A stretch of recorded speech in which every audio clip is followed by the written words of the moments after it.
Good morning बच्चों। आज हम पढ़ेंगे आधुनिक आवर्त सारणी के तत्व। आधुनिक आवर्त सारणी के तत्व।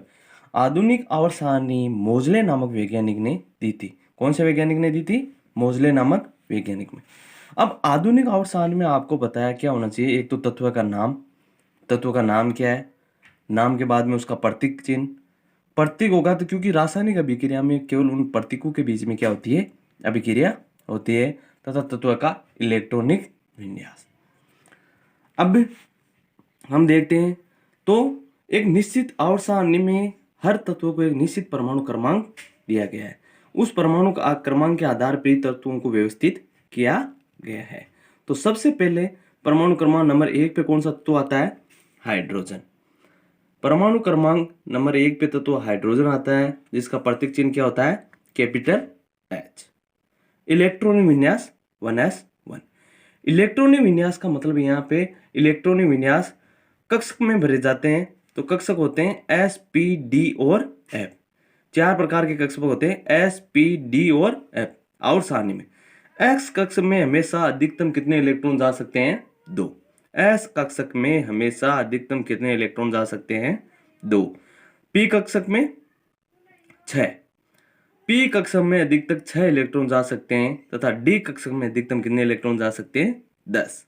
और F कक्षक में अधिकतम कितने इलेक्ट्रॉन जा सकते हैं? 14। तो इन कक्षकों के आधार पर क्या भरे जाते हैं? इलेक्ट्रॉन भरे जाते हैं और इसी के आधार पर इलेक्ट्रॉन विन्यास का निर्धारित किया जाता है। हाइड्रोजन तत्व का नाम है। परमाणु क्रमांक A पे कौन सा तत्व उपस्थित है? हाइड्रोजन। प्रतीक चिन्ह क्या होता है? H।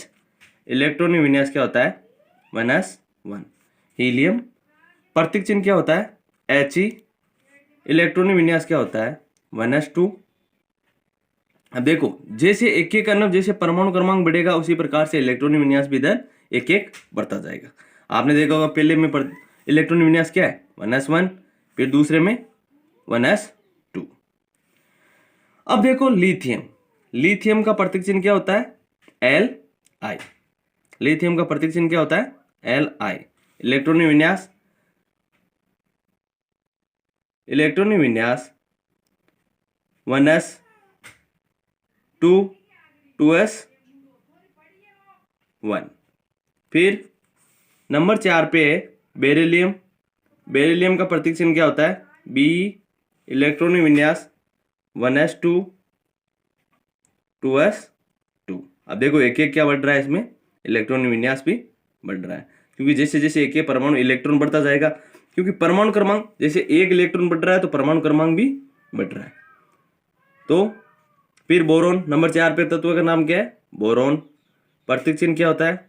बी। इलेक्ट्रॉनिक विन्यास 1s2 2s2 और 2p1। फिर नंबर 5 पे हमने देख लिया बोरोन। नंबर 6 पे कौन सा है? कार्बन। कार्बन का प्रतीक चिन्ह क्या होता है? C। इलेक्ट्रॉनिक विन्यास 1s2 2s2 2p2। देख लो 6 इलेक्ट्रॉन है। 2 काउंटिंग कर लो आप, 2 2 4 और 2 6। फिर कार्बन के बाद में नंबर 7 पे है नाइट्रोजन। नाइट्रोजन का प्रतीक चिन्ह क्या होता है? N। 1s2 2s2 और 2p3। इलेक्ट्रॉनिक विन्यास का हो गया 1s2 2s2 और 2p3।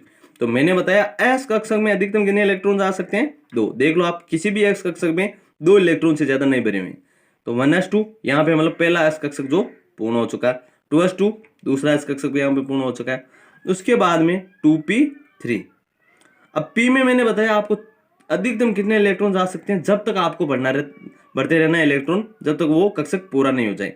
तो 2p3 में अभी 3 इलेक्ट्रॉन है और 3 इलेक्ट्रॉन और आ सकते हैं। फिर उसके बाद में ऑक्सीजन। 8 पे कौन सा है? ऑक्सीजन। ऑक्सीजन का प्रतीक चिन्ह O। परमाणु इलेक्ट्रॉनिक विन्यास देखो 1s2 2s2 2p4।